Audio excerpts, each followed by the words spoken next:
Good afternoon, investigators. I'm Mike Evans from the Australian Security Academy. Today we're going to be looking at what's happened this week in private investigations. So without any further ado, at current affair this week in Victoria. So down in Victoria, an employer has engaged a licensed surveillance investigator to conduct surveillance on this gentleman. You'll have to ask current affair about that. I don't know. But they've put him under surveillance and then they've put the surveillance video up on a current affair.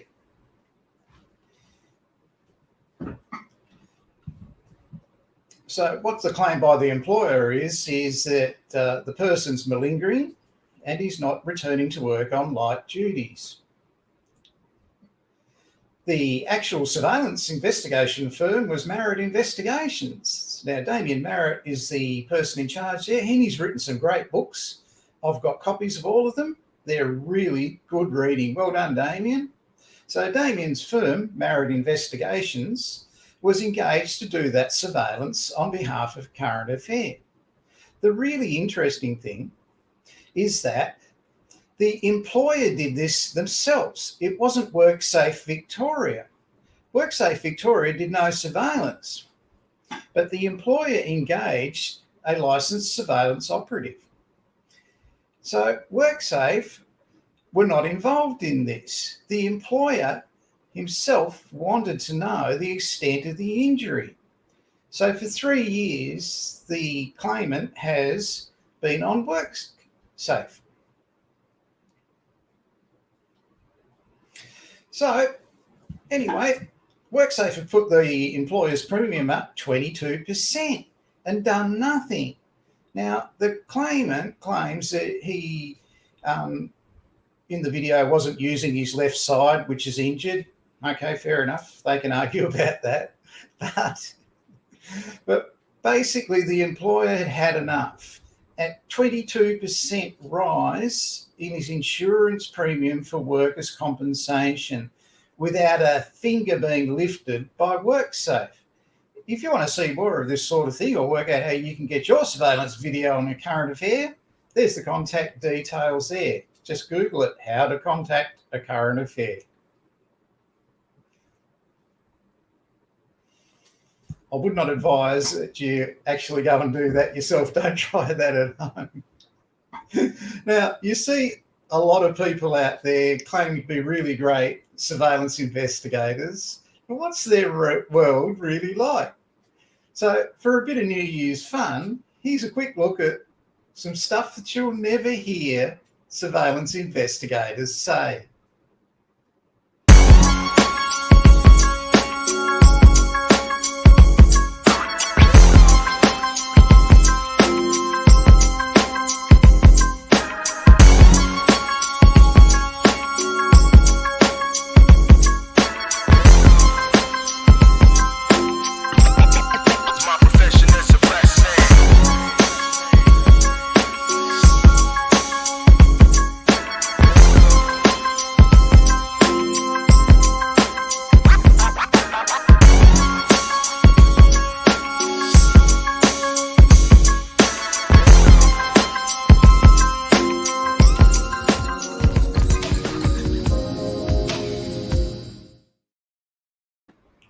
I love it.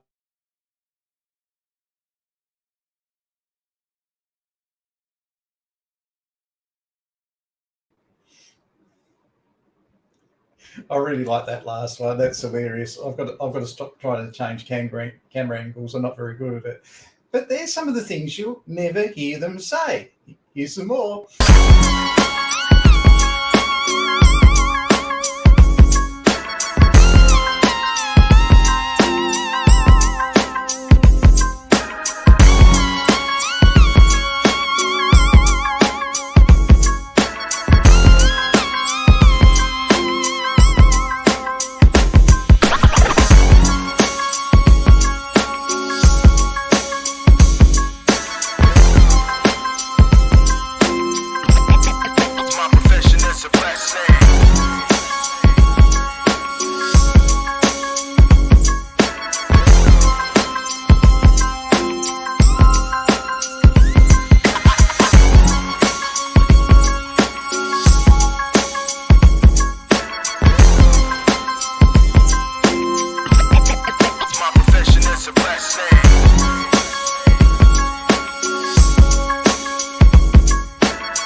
there's nothing worse than a person who won't dip their lights when they're driving towards you when you're going on surveillance early in the morning. Happened to me. Here's the last one. These are really true.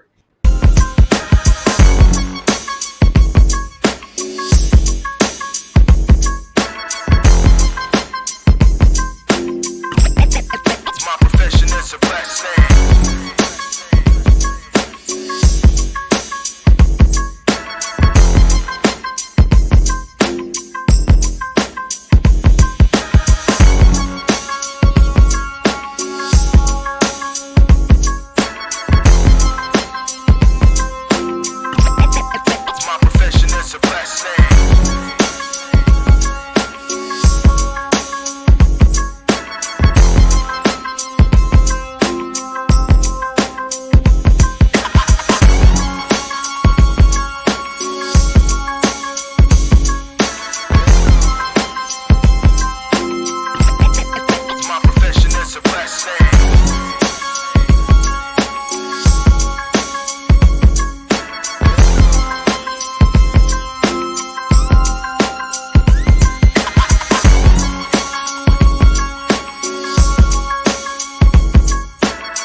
You've never had more fun than when you do surveillance. Here's a couple of big news articles. Just gotta let it go. I often sit and wish that I could just change my past. To think about you, Dad, there's so much shit that I could ask. Like, why am I still haunted by the day that you left? Okay, so down in Victoria, CHS Investigations have vacancies for 2 experienced factual investigators. If you can do workers' compensation, psychological injuries, I promise you'll never have a better workplace to work in that's more supportive than CHS in Victoria. Let's have a look at them.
So this vacancy is for experienced workers' compensation investigators in psychological injury. Their contacts at CHS are there. Now, get in touch with them, talk to Lisa or Jim, and tell them, send them your resume, send them a copy of your license. If you're not licensed, but you have an investigative background in insurance, speak to them about it. They'll guide you. They will help you. Okay, so that's their contact details on your screen. It's really important to remember, people, in investigations in Australia, your network is your net worth. Okay, there's only 7,000 licensed private investigators in Australia. You network with the right ones. CHS one of the right, there's others, you'll see them on this program, but CHS right up the top of that list. Okay, so that's really important. We've recently had Emily Webb on the show, and Emily was talking about Crime Fiction Friday. Keep up with things, Google it and have a look at it. The latest one is out now. It only came out on New Year's Day. It's written by Ellie Marnie, and in this interview, Emily interviews Ellie about the book she wrote. So Crime Fiction Friday is about interviewing the authors. It's a really great insight for us private investigators in relation to research. No one researches more than authors do. So great little program there by Emily. Crime Fiction Friday, every Friday. Make sure you give it a watch.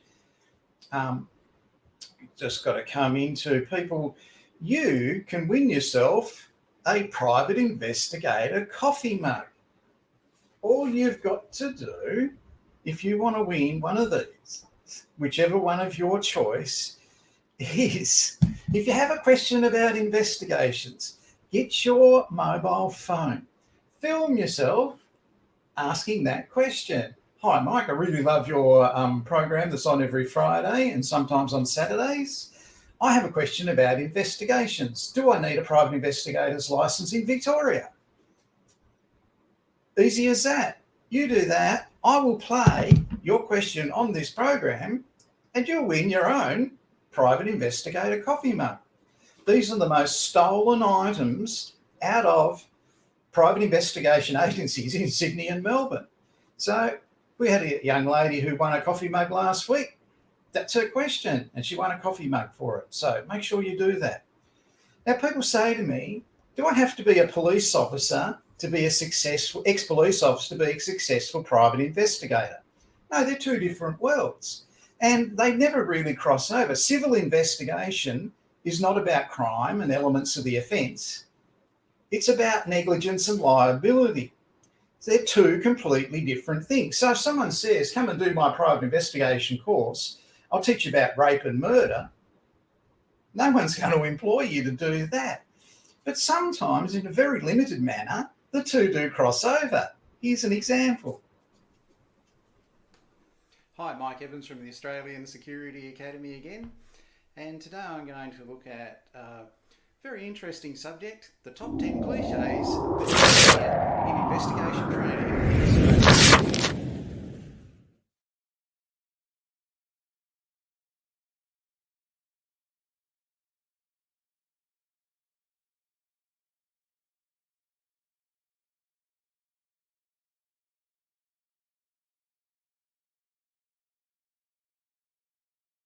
One of the big complaints I often hear about investigation training courses for Certificate 3 in Investigative Services or Certificate 4 in Government Investigation as I travel around the country is, oh yes, we engaged these people years ago and their trainers came along and all they did was tell war stories about being in the police.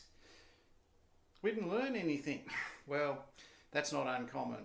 But sometimes there's a bit of value in what they teach in some of those programs. So today I'm going to look at the top 10 cliches you'll hear in investigation training in Australia. We'll start at number 10. In investigation work, if you don't learn something new every day, you're not doing your job properly. And that is true. As an investigator, you'll actually learn 3 new things every day. It makes life really interesting in your work role. Number 9. People do admit to things that they did not do. Therefore, a confession is a good start to an investigation. Now that's standard Victoria Police Detective Training School talk.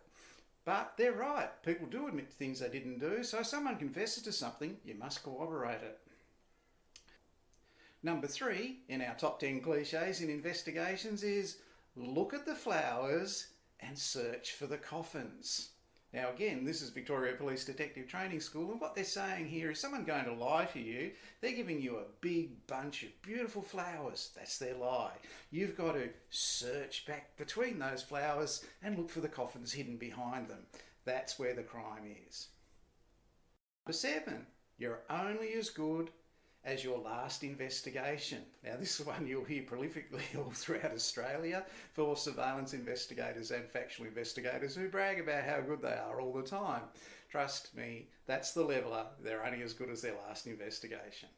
Number 6, some actually very wise advice. Get emotion out of it.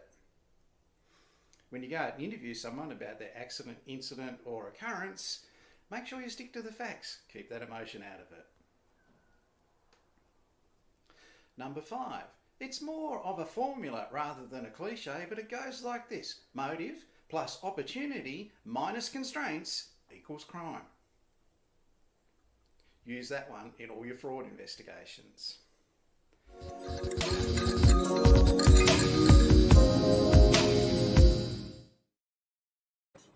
I've got some more of those coming up in a minute. So there's some of the ones that sort of transfer across, and they're good to keep in mind. I really like the one about giving you a big bunch of flowers. Look at the flowers and search for the coffins. Okay. Other things that have happened in investigations this week, there's been a hell of a fuss over the last 12 months about joining an industry association. Now, an insurance company's come out and said unless the surveillance operatives or the factual investigators are members of an insurance association, they can't be on our panel. We won't give them any work. Well, that's fine. That's okay. They've got the right to say that. Now, in Australia, there's quite a few industry associations, and on this program, I detail them all the time. The AISP in Victoria, the AIPI in New South Wales. I explain about those, and you can look back past episodes in relation to that. Now, this insurer has actually approved an American industry association for people to join. Why did they do that? Because it's the cheapest one in the world. It costs $65 USD to join. So they've said that if you are one of the people that has to follow our rules, you can join an American Industry Association, which is hilarious because in America, investigators who investigate stolen motor vehicle investigations, they're quasi-police. They carry badges and guns. So when you go out and interview someone like that, they're going to be interviewing when they're armed. And they go and investigate things, not just stolen motor vehicles, but stolen trucks. In fact, they'll go investigate stolen warehouse contents and stolen convoys practically, and they are quasi-cops. Now, the insurers over here don't want you acting like a quasi-cop. That's the worst thing that can happen. But they say you can join this industry association, the International Association of Special Investigation Units, SIU, Special Investigation Unit. But you can't join the National Security Association of Australia or the Security Providers Association of Australia Proprietary Limited Sport, which I think is a very good industry association. But you can join the Yankee one, which are quasi-cops. Now, if you're an Australian investigator and you start watching their webinars and going to their conferences and that sort of thing, and they say, pull out a gun and shoot someone if their car's stolen, I don't think the insurer is going to be very happy about that. I don't think the investigation agency is going to be on that insurer's panel any longer. So there is a real conflict of interest there. The insurance companies, they are advising Australians to join an American industry association. Now, if you want to join an industry association, join an Australian one. I, today, joined that industry association just to see if they're going to send me stuff about guns and badges. I can't wait. I'm really looking forward to it because I will go to my industries associations that I'm a member of and I'll point that out. And I'll point out that the Australian industry associations are either being treated with contempt by insurance companies, or they're not getting their message across to insurance companies and they've got to lift their game. I have a very high expectation of how licensing authorities should be behaving. And I said that last week, and there's 2 that got an F and the rest got A's. So if you're an Australian industry association, what are you doing to communicate to insurance companies and investigation agencies? There is no need to be a member of the Special Investigations Unit in America. That is ridiculous. But anyway, they took my $65 USD on a credit card and I'm a member now. And unless someone writes them and claims, oh, Mike Evans just joined and he's going to be white anting, or no, he's not. I'm waiting to find out what they say. So I'm really looking forward to that one. So that's something that's coming up. Anyway, let's go back to some more cliches, just a couple more legal ones. A confession without corroboration is not worth the paper it's written on. If someone confesses to something, you've got to corroborate what they told you to ensure that they did actually do it. Number 3, the vast majority of investigations are solved as a result of painstaking investigations with perhaps a little luck. Now, this is very true. You can investigate to your heart's content, this, that, or whatever, and the final piece just doesn't fit into the puzzle. Then one day, just by accident, you meet the right person with that connecting piece, or you see something that matches what you're looking for, you're inspired, there it is, you've had some luck. If you have luck in investigations, you don't have to justify it, just take it. One of my personal favourites, and once again it's straight out of Detective Training School in Victoria, is a failure to seek is a failure to find. A failure to ask is a failure to proceed. I employ a lot of investigators, and I know a good investigator when I'm interacting with them because they are trying to find out. They're not giving me a bunch of excuses why they can't do it. They're failing to seek, they're failing to ask, and they're failing to proceed. What I want is an investigator that looks for the way in, not for the way out. So keep that one in mind. It's really good advice. Our second last one. The last one, probably the top cliche in investigation training in Australia, is the shortest note outlasts the longest memory. Now, you must apply this in your investigation work every day. Make notes of what you do. Finally, there is always one more. And it goes like this. Once again, straight out of Detective Training School in Victoria. Investigations are 99% perspiration and 1% inspiration.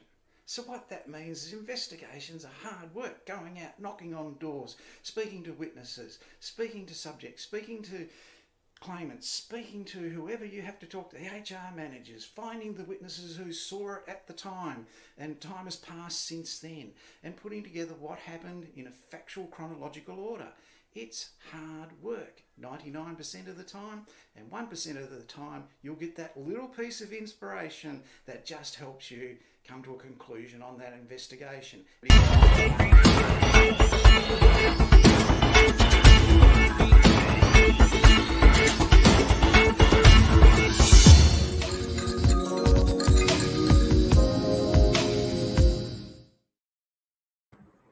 So don't forget, people, if you're looking for job vacancies in investigations, go to our Australian Private Investigator Corporate and Government Investigation Jobs Vacancy page on Facebook.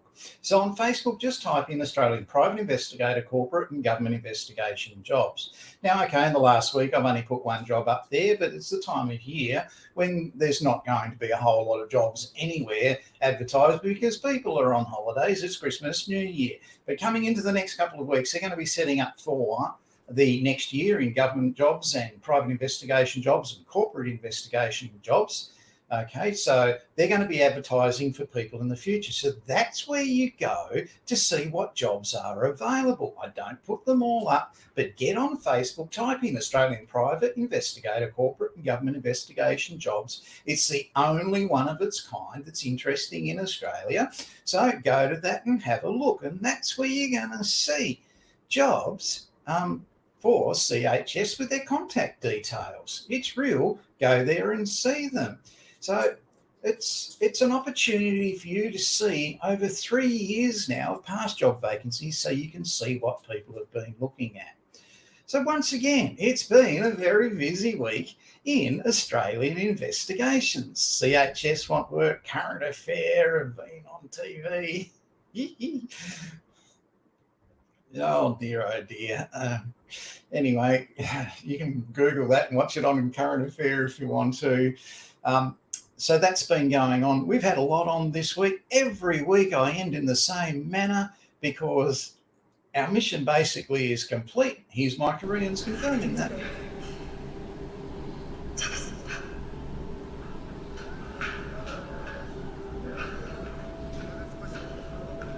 작전 종료. 전원 복귀할 것.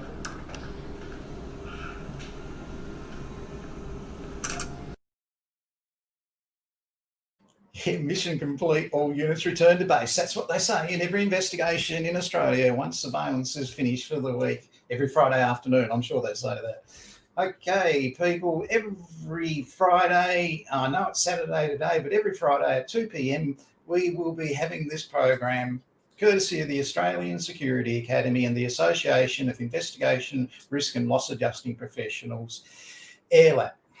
People, it's 20 years this year of the Australian Security Academy. We're really proud of that. But there are witnesses to be interviewed, scenes to inspect, and drones to be flown. So I'll finish with that part of the show for this week. And I now have to speak to my Australian Security Academy students who are studying with me.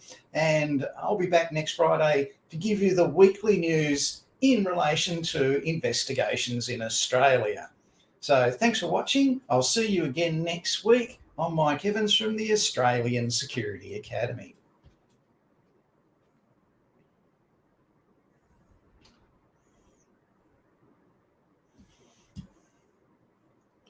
Okay, people studying at the Academy, what I'm going to do now is I'm going to give you some assistance with your study in relation to the assessments in your program. If you are studying CPP 30619, Certificate 3 in Investigative Services, today I'm going to help you with the assessments in the conduct interviews and take witness statements unit. Now, the assessments in there are to help you take a statement from a witness. Now, earlier on in this program today, you saw some cliches and that sort of thing that really help when you're taking statements, and they might be in certain circumstances like fraud, that sort of thing. But when you go to that assessment section, I really need you to be aware that you can contact me for support through email. You can contact me for support on the phone. I am very busy. I spend all day on the phone. That's all I do, helping people with their programs. We are designing programs for 3 years' time. Okay, so, I am hard to get on the telephone. But the important thing I want you to understand in Certificate 3 Investigative Services study in the witness taking unit, you are being shown the difference between a $30 an hour investigator and a $75 investigator per hour in relation to the detail you get into your statements. So you are going to be doing 3 statements in order to pass that unit. You have to do it 3 statements. The reason for that, to be judged as competent, you have to be able to do things under different circumstances, at different times, in different contexts. Now, specifically in that unit, they want you to do a workers' compensation statement, stolen motor vehicle statement, or a general insurance statement. It says that in the actual unit that's what you have to be able to do. So we teach you to do that, and we give you feedback on what you do. Now, to warm you up in relation to that, we give you some little activities. The first activity you do is a quiz. So that will be with every unit. You'll see that. And in this one, then you have an assessment activity after the quiz, and it asks you the difference between, why witness statements are signed, and all that's in your course. I'm not putting that up here for everybody to see, particularly my competitors. They can go and design their own course. They've all asked to buy mine, and they're not getting it, all right, because it complies with CPP 30619, and theirs is just a police course. Mine is about negligence and liability, and that's what we teach, because that's how you're going to be employed as an investigator. So you'll understand at the end of assessment activity 1 why they're signed, and the reason they're signed is to confirm that the interview and the statement has been read. So that signature does that. In some places, there's a legal requirement for a justice of peace or a court official to do that. I wouldn't be worried too much about that. You follow your policy, process and procedure and your guideline from the investigation agency you work for. They all do different things, so there's not one size fits all. You're going to understand in this assessment what a jurat is for as well. So that jurat stipulates that the statement's true and correct. And in your course, you're given example jurats that go at the bottom of a statement. In the real world, you will follow your process, policy and procedure and your service level agreement and put in what they ask you to in that, because I don't know where you're going to end up working. You could be working just doing bullying harassment claims, and that's one of the statements you should know about. So there's a whole different application of these, but the jurat applies to government investigation and private investigation and bullying harassment as well. So you are going to know what adopt means. So when a person adopts that statement, this is in this assessment. So that's really important that you search widely, read your resources and answer that question. We're going to give you a little guidance afterwards and feedback on it. Don't be afraid to Google some of these questions. You're a researcher, you're an investigator. Okay, don't expect all the time to be hand-fed the answers when you've got to go out, like in those cliches I mentioned before, 99% perspiration, knock on doors, do research, that sort of thing, at 1% inspiration. So what happens if someone contacts you and says, I've just given you a statement 3 days ago, it's a 6-page statement, and now I've got extra information. Now that's one of the questions you've got here in this assessment. Now we're anticipating what's actually going to happen to you in the real world. Now you might be going into this thinking everybody's going to be dodgy, they're all going to be committing fraud, blah, blah, no one's going to cooperate with me like they teach you in police courses, which is about elements of the offence. This isn't a police course. This is about negligence and liability. And the people out there who you're going to be interviewing, often they're salt of the earth people that want to help you.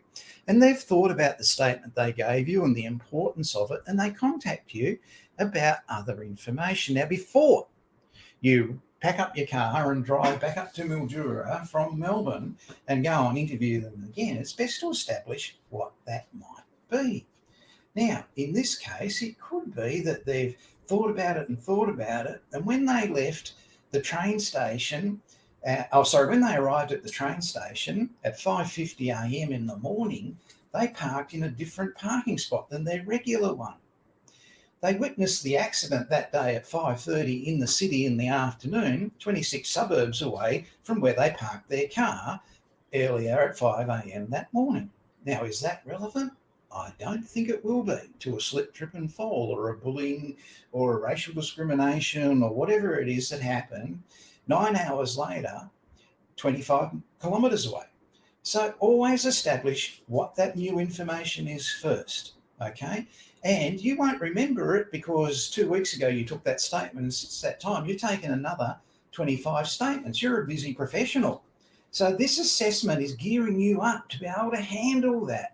Before you even talk to them about it, you've got to establish who they are on the phone, then go and get the file, have a look at it, then ask them what it is. Now, if it's relevant, you will go back to them and take a second statement on confirming that with your employer. Now, your employer will have a system for this, and that system will be something like, in addition to my statement made on the 3rd of May, 2021, I would like, which is true and correct, I would like to add the following information. So they're allowed to do that if it's relevant. But if it's not relevant, something like parking your car in a different space 9 hours before, 26 kilometres away, don't worry about it, okay? Thank them for their help, but always ask what that information is first. The next assessment activity too in this unit, it's really important. You are using what we call the 5WH method and actually applying it.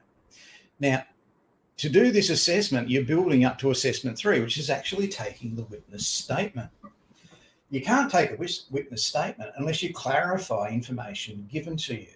So here we're asking you to use who, what, where, how, why, and when, the 5WH method, in application to some statements. Now, don't just rush through them and do them, and then do the statement with the person who you're going to do the statement that you've been assigned to do the statement with, really take this seriously and think about it.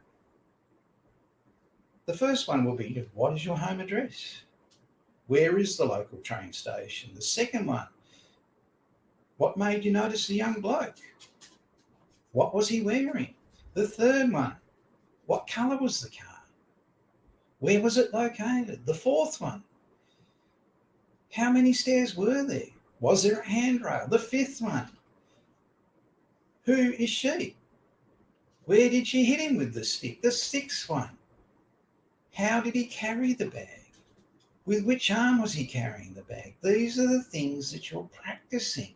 Who, what, where, why, and how. Now, the important thing here, the really important thing here in that assessment with the 5WH is that you then, when you go and take the statement and someone says, well, I saw the person park the car, you're going to say, where did they park the car? What car did they park? Who was the person? Describe the person. What was their age? Were they male or female? So you're going to be using what you practice here and applying that in your statement. And if you do, your statement's going to be better the first time if you actually apply it. You don't just rush through this assessment and forget it and then don't apply it. The reason you're doing it is so you do apply it. And the people I see in this industry that are outrageously successful, they do just that. So that is your help with two of the assessments in CPP 30619 in relation to the unit CPP INV 3031, conduct interviews and take statements to support investigations. I hope that helps. And if you follow my guide and apply what's there, it will really help you with your success in that unit. So people, thanks for watching. I am Mike Evans from the Australian Security Academy, and I'll see you next week on Australian Security Academy Weekly News.